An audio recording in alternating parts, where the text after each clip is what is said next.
Hi guys, Rara PH, nagbabalik. Ito na yung part 2 ng ating vlog guys, kaya sana sumubaybay ka pa din. At tapusin mo yung vlog na to para malaman mo pa yung iba pang presyo na nagastos natin sa lahat ng accessories at modification sa motor natin. Magtatatlong taon na nga pala yung Honda Click namin guys, and ito talagang alagang-alaga at makinis pa din. Alaga din sa maintenance at syempre busog sa accessories and upgrades. Huwag na natin patagalin, isa-isayin na natin yung mga accessories and upgrades sa ating motor. Next accessories natin is itong mga naka-install sa handlebar natin. Una sa listahan is itong crossbar natin na bumagay din sa ating zip at windshield. Sa halagang 99 pesos, meron ka ng crossbar na tulad nito. Maganda rin mag crossbar sa motor para din madami tayong mailagay na accessories tulad ng cellphone holder, pati na din tong GoPro camera holder natin. Dapat clamp type yung mismong kabitan niya. Hindi tulad kapag side mirror type, hanggang dalawa lang yung mailalagay na accessories. Bukod dyan, pwede ka pa maglagay ng bottle holder, speaker holder at iba pa. Susunod is itong panel garnish natin na after 1 year ay okay na okay pa din. Ganon din sa screen protector natin. Yung bago pala yung motor natin, naglagay agad ako ng mga to dahil alam naman natin na ang issue ng click ay nagbe-blue screen kapag nababasa. Lalo na pag tag-ulan. Maganda siya guys at talagang nakadagdag pogi points din sa digital panel natin. Dito naman tayo sa side mirror natin. Galing to sa Kymco KRB na scooter. Matagal na ako naghahanap nito guys dahil poging-pogi talaga ako sa side mirror ng Kymco. Bagay na bagay siya sa may mga windshield na motor tulad nung sa atin.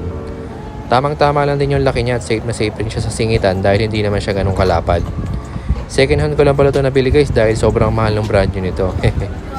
Naglagay din pala ako ng blind spot mirror na malaking tulong talaga for wider view angle. Next is itong ating handlebar end. Ito yung latest kong in-install sa motor natin. Meron nga pala tayong vlog guys kung paano tanggalin yung stock bar end at kung paano installan ng panibagong bar end screw. Stainless tong napili ko guys dahil pandagdag din to sa pagka-premium ng motor natin. Elegante at class lang siyang tignan kapag stainless siya. Sobrang nagustuhan ko siya guys dahil lumapad yung mismong handlebar grip natin. Next is itong ating throttle assist grip. Itong accessories na to guys ang isa sa pinakamalaking tulong sa akin. Lalo na halos malalayo ang biyahe ko sa araw-araw. Big help to dahil hindi mo na kailangan mag-effort pang pigain yung silinyador mo ng ilang daliri pa ang gagamitin. Isang talo ilapag mo na yung mismong palad mo, aandar na siya. Relax ka lang kumbaga kapag tuloy-tuloy ang andar at pag walang traffic. Itong sunod natin is malaking tulong sa mga pasmado na tulad ko. Nilagyan ko ng brake lever grip protector yung mismong brake lever natin. Nabukod sa protected na sa gasgas yung mismong lever natin. Big help din to dahil para mas madaling kumapit yung daliri natin kapag pipreno tayo. Na alam naman natin na ang brake ang isa sa pinakamahalagang parte ng motor kaya dapat kabisado natin gamitin to. Punta na tayo dito sa likuran ng motor natin. Sunod is itong tail tie defender natin. Nung sinearch ko to, stock pala to ng Kawasaki Ninja 150RR. FYI lang guys ha, kapag bumili kayo sa Shopee nito, makikita nyo na for Honda Click siya pero hindi siya plug and play talaga. Hindi ako nakagawa ng vlog kung paano in-install to pero comment down below na lang guys kung gusto nyo gawa natin ng separate vlog. Kung paano to in-install at review na din dahil nagamit ko din talaga tong tail tie defender natin ng matagal. Pagdating naman sa plate light niya guys, ayoko gamitin yung stock na plate light ng Click tulad ng ginagawa ng halos karamihan. Para sa akin, hindi siya ganun kaganda tignan dahil kita yung mismong screws niya at parang pilit lang siya. Ngayon, hinanap ko yung mismong stock plate light para dito sa gamit nating tail tidy. At ayan, maganda naman siya at malinis lang tignan. Medyo nakikilala nyo na ba ako guys? Sobrang arte ko, di ba? Next accessories natin is itong ating OEM tar hugger. Isabay na din natin yung bagong gulong natin na B-Star Flash. Since kakapalit lang natin ng bagong gulong, naupod yung mismong tar hugger natin dahil malapad yung pinakagulong niya. Hindi ko na napakita sa video kung saan banda naupod, pero dun siya sa may left side banda, sa may airbox. Size pala ng gulong natin sa likod is 110 by 80 by 14. Sa harap naman is 100 by 80 by 14. Meron nga din pala tayong vlog sa bago nating install na B-Star Flash. Kung napanood nyo yung unang vlog sa unang gulong ng brand na ginamit natin, kasya naman siya sa OEM tar hugger natin. Pero ngayon is talagang mas malapad ng konti yung 110 by 80 by 40 ng B-Star Flash kaysa sa Michelin Pilot Street natin. Ang pinaka nagustuhan ko dito sa OEM tar hugger natin is mas visible na yung pinaka coolant reservoir niya.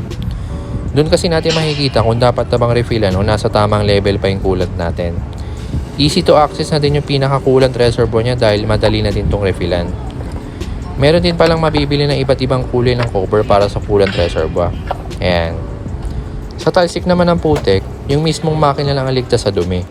As in 90% walang papasok sa loob ng makina. Pero yung banda sa likod, lalo na at naka-tail tidy tayo, kawawa yung OBR natin kapag walang top box na naka-install. Dahil talagang hindi protektado sa putik yung sa likuran ng motor natin. Sunod agad natin tong slider axle cap natin. Nga pala guys, hindi compatible to sa swing arm ng Airblade. Bukod sa pandagdag design sa motor natin, nilagyan ko nito dahil bakante rin kasi yung ibang lalagyanan ng mga screw sa swing arm.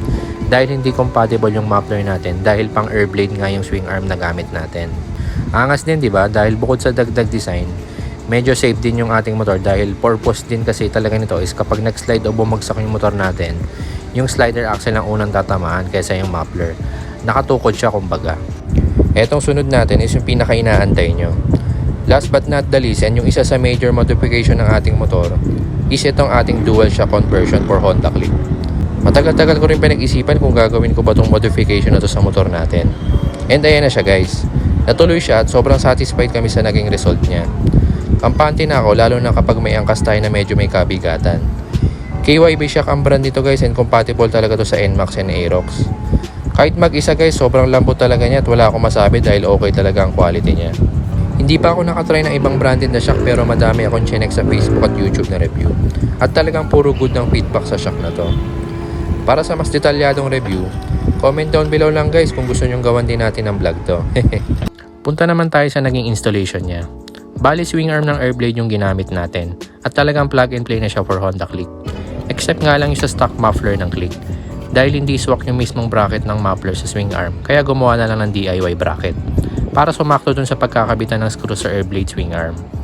And sa may idea pagdating sa conversion ng dual shock sa Click, yung mga kilala kasi nagko-convert talaga nito, yung mismong stock swing arm ng Click is yun na mismong minomodify at nilalagyan ng bracket na pagkakabitan ng shock.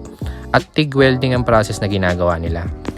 Sa opinion ko, oo matibay yan pero para sa ikakatahimik ng kalooban ko, mas pinili ko pa din bumili na lang ng Airblade swing arm para at least panatag ako na matibay at less modification pa sa motor natin.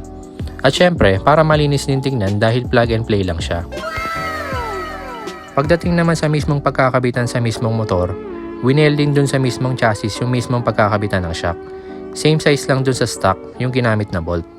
Hindi ko na nakuha na ng video yung sa atin pero ito yung sample videos para magka-idea kayo. Kaya dapat guys, kung magpapakonvert kayo ng dual shock sa Click nyo, dapat doon kayo sa expert at talagang biyasa sa mga modification sa motor. Wala akong i-recommend pero masisearch nyo naman sa Facebook kung sino-sino ang mga batikan na gumagawa ng dual shock para sa Click at iba pang mga motor. So far, the best magpa-dual shock guys at hindi ako nang hinayang sa almost 10k na ginastos ko sa conversion na to dahil binigyan kami ng comfort nito at panatag din ako na makakapag-angkas tayo ng medyo may kabigatan na timbang. Kaya kung napanood mo yung video ko na to, sign mo na to para magpa-dual shock ka na din at sisiguraduhin ko sa'yo na hindi ka magsisisi dahil bukod sa comfort na binigay sa amin nito, when it comes sa looks, talagang nakadagdag pogi to sa motor natin. Pahabo lang guys, sa maangkas o joyride rider dyan na nakaklik o isa lang ang shock ng motor, the best to para sa inyo dahil hindi na mabubugbog ang shock ng motor nyo dahil dual shock na siya at makakatulong talaga to para maging stable din ang biyahe mo sa araw-araw.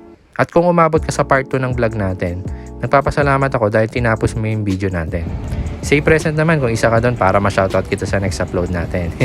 Gusto ko lang ulit magpasalamat sa inyo guys dahil naabot na natin ng 1k subscribers. At asahan yung mas madami pa tayong i-upload at i-share sa mga ginagawa natin sa motor natin. Hanggang sa susunod ulit na upload. Thanks guys!